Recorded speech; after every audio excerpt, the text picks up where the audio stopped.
There's a moment that comes to every man, a moment when he looks around and realizes he's alone. Not the kind of alone where your friends are busy, not the kind where you're between relationships, the kind of alone where you realize that the world you thought you knew, the connections you thought you had, were built on sand. And here's what nobody tells you about that moment. It's not the end of something. It's the beginning of everything. In 1513, Niccolò Machiavelli sat alone in exile, stripped of his position, betrayed by those he served, isolated from the political world he dominated. He had every reason to break. Instead, he wrote The Prince, a book that would influence leaders for the next 5 centuries. What did he discover in that solitude? Something that changed everything about how power, influence, and true strength actually work. And if you're alone right now, whether by choice or circumstance, you're sitting on the same opportunity Machiavelli had. The same opportunity that every powerful man in history has used to transform himself. Because here's what I'm going to show you in the next 25 minutes. Solitude isn't your weakness. It's your weapon. And the men who understand how to use it don't just survive, they dominate. Stay with me, because what you're about to learn will completely rewire how you see yourself, your relationships, and your future. But first, if you're the kind of person who wants to understand the deeper psychology of power, influence, and self-mastery, you need to subscribe to Deep Psyche Coded. This channel exists for one reason: to give you the psychological frameworks that separate powerful men from everyone else. No surface-level advice, no feel-good platitudes, just the raw truth about how human nature actually works. Hit that subscribe button and turn on notifications, because every video on this channel is designed to give you an unfair advantage in life. Now, let's get into it. Here's the lie you've been sold your entire life. You need people. Not just in the practical sense. We all need collaboration, partnership, community. But the toxic belief that your value, your identity, your worth is determined by how many people surround you. Society has programmed you to fear solitude, to see it as failure, to believe that if you're alone, something must be wrong with you. From childhood, you're taught: make friends, be likable, fit in, don't rock the boat. Your social media feeds are engineered to make you feel like everyone else is connected, celebrated, surrounded by people, while you're somehow missing out. And here's the really insidious part. This programming makes you weak. When you're terrified of being alone, you'll tolerate disrespect. You'll accept breadcrumbs of attention. You'll compromise your values, your goals, your very identity, just to avoid the feeling of isolation. You become a beggar, and beggars have no power. Think about your own life right now. How many relationships are you maintaining out of genuine desire versus fear of being alone? How many people do you tolerate who drain you, disrespect you, or take advantage of you because you're afraid of what happens if they leave? This is the illusion. That connection at any cost is better than solitude with dignity. And this illusion keeps you trapped. Machiavelli saw this clearly. In The Prince, he wrote, "Men are so simple and so ready to obey present necessities that he who deceives will always find those who allow themselves to be deceived." Why do people allow themselves to be deceived? Because they're so desperate for connection, for approval, for belonging, that they'll believe anything. They'll ignore red flags. They'll rationalize betrayal. They'll accept crumbs. The illusion makes you controllable. But here's what changes everything. What if solitude isn't the problem? What if it's the solution? Let's talk about what actually happens when you're alone. First, understand this: your brain treats social rejection the same way it treats physical pain. This isn't metaphorical. fMRI studies show the same neural pathways light up. Evolution wired you this way because for most of human history, being cast out from the tribe meant death.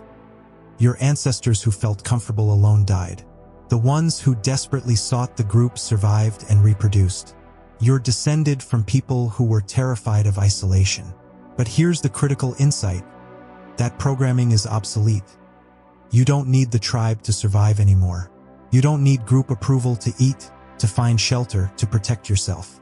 The evolutionary response is still there, but the evolutionary necessity isn't. This creates a massive opportunity. When you're alone, 3 psychological shifts happen, and these shifts are the foundation of every form of personal power. Shift 1. Clarity: other people are noise. Even the best people in your life, they're filters between you and reality. They have opinions, expectations, needs. They want you to be a certain way. When you're alone, that noise disappears. You see yourself clearly. You see what you actually want, not what others want from you. You see your real values, not the values you've performed to gain approval. Machiavelli understood this. He wrote, "Everyone sees what you appear to be. Few experience what you really are. In solitude, you stop performing. You stop maintaining the appearance. And you finally experience what you really are." This is terrifying for most people, because what they find isn't pretty. Years of compromise, years of people-pleasing, years of hiding, and underneath it all, they don't even know who they are anymore. But if you can face that terror, if you can sit with the discomfort and ask yourself the hard questions, you gain something priceless: self-knowledge. When you're alone, you're forced to develop self-reliance. You can't outsource your emotional state. You can't use other people as distractions from your problems. You can't derive your self-worth from external validation. You either develop internal strength or you break. This is what Machiavelli meant when he wrote, "He who has not first laid his foundations may be able with great ability to lay them afterwards, but they will be laid with trouble to the architect and danger to the building." Your foundation is built in solitude, not in crowds, not in constant connection, in the quiet moments where you learn to stand on your own. Most people never build this foundation. They go from one relationship to another, one friend group to another, one source of validation to another, always dependent, never sovereign. Here's the paradox. The more comfortable you become with being alone, the better your relationships become. Why? Because you stop being desperate. You stop accepting whatever attention comes your way. You start selecting based on value, compatibility, mutual respect, not based on fear of loneliness. You become the curator of your life, not the collector of whoever will have you. Machiavelli was a master of this. He wrote, "The first method for estimating the intelligence of a ruler is to look at the men he has around him. But you can't choose wisely when you're desperate. A drowning man can't be picky about which rope to grab. Only when you're solid on your own can you make strategic choices about who you let into your inner circle." This is the psychology that most people never understand. Solitude doesn't make you weak. It makes you selective. And selective men are powerful men. So what did Machiavelli actually discover in his solitude? He discovered that power comes from understanding reality, not from believing comfortable lies. And the reality is this: the world respects strength, not neediness. Let me break down the Machiavellian approach to solitude into 3 principles. Machiavelli wrote, "A wise ruler ought never to keep faith when by doing so it would be against his interests." Now, before you misunderstand, this isn't about being a sociopath. It's about understanding that your primary loyalty must be to yourself and your mission, not to social expectations, not to people-pleasing, not to maintaining relationships that weaken you. In solitude, you build what I call fortress self, a version of you that doesn't need external validation to function, has clear values that aren't negotiable, can withstand social pressure without crumbling, derives satisfaction from internal standards, not external praise. This transformation doesn't happen in crowds. It happens in the quiet, in the hours you spend reading, thinking, developing skills, building discipline. When you emerge from this period, you're fundamentally different. You're no longer affected by rejection because rejection can't threaten your core anymore. Machiavelli understood something crucial. The lion cannot protect himself from traps, and the fox cannot defend himself from wolves. One must therefore be a fox to recognize traps, and a lion to frighten wolves. When you're constantly surrounded by people, you're reactive.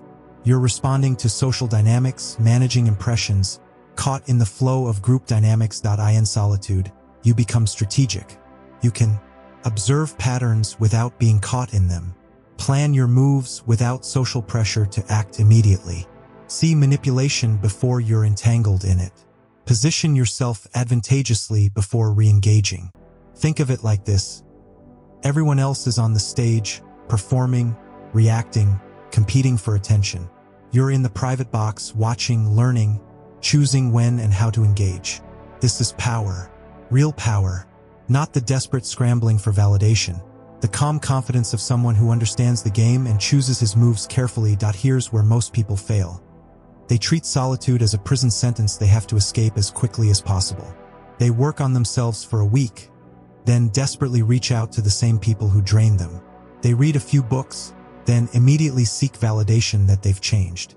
They start building their foundation, then abandon it the moment someone offers them attention. This is strategic suicide. Machiavelli wrote, "Men ought either to be well treated or crushed, because they can avenge themselves of lighter injuries, of more serious ones they cannot."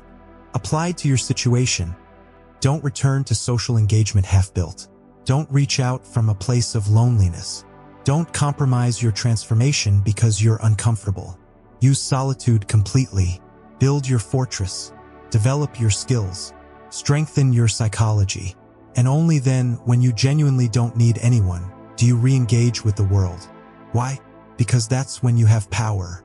That's when you're selecting, not begging. That's when you're strategic, not desperate. The world will sense the difference immediately. Let's make this concrete. If you're alone right now, here's exactly what to do. Stop telling yourself you're alone because something's wrong with you. Start telling yourself you're alone because you're in a strategic transformation period. This isn't denial. It's choosing an empowering interpretation of your circumstances. Write this down. I'm not isolated. I'm incubating. Step 2. Build 3 pillars, weeks 2 to 8. Pillar 1, physical dominance. Your body is the foundation of everything. Lift weights, train combat sports, get your testosterone optimized. Build the physical version of yourself that commands respect. Pillar 2, economic power. Focus on your mission, on your business, your career, your income. Every hour you would have spent managing relationships, pour into building wealth and skills. Pillar 3, intellectual depth. Read, study philosophy, psychology, strategy. Understand human nature at a level most people never reach. These 3 pillars make you formidable. They make you someone worth knowing. They make you selective because you have options. When you do re-engage, do it strategically. Reach out to high-value people, not everyone. Offer value first, don't seek validation. Set clear boundaries from the first interaction. Be willing to walk away immediately if disrespected. You're not trying to rebuild your old social life. You're building a new one on your terms with your standards. Machiavelli's final lesson: it is better to be feared than loved, if you cannot be both.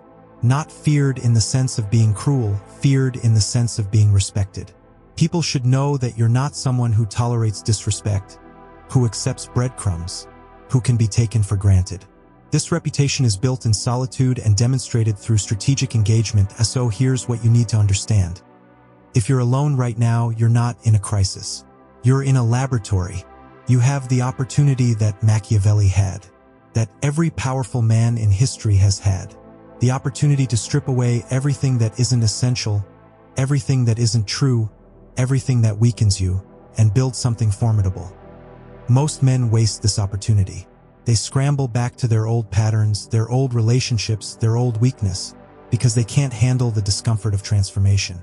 Don't be most men. Use this time. Build your fortress. Develop your strength. Become selective, strategic, sovereign. Machiavelli's final words for you. Where the willingness is great, the difficulties cannot be great. If you're willing to embrace solitude not as punishment but as power, the difficulties you're facing right now will become the foundation of your future dominance. This is what we do at Deep Psyche Coded. We give you the psychological frameworks that most men never discover. If you want more content like this, subscribe now and turn on notifications. Your transformation starts today. And remember, the world doesn't destroy the strong. It only destroys those who refuse to become strong.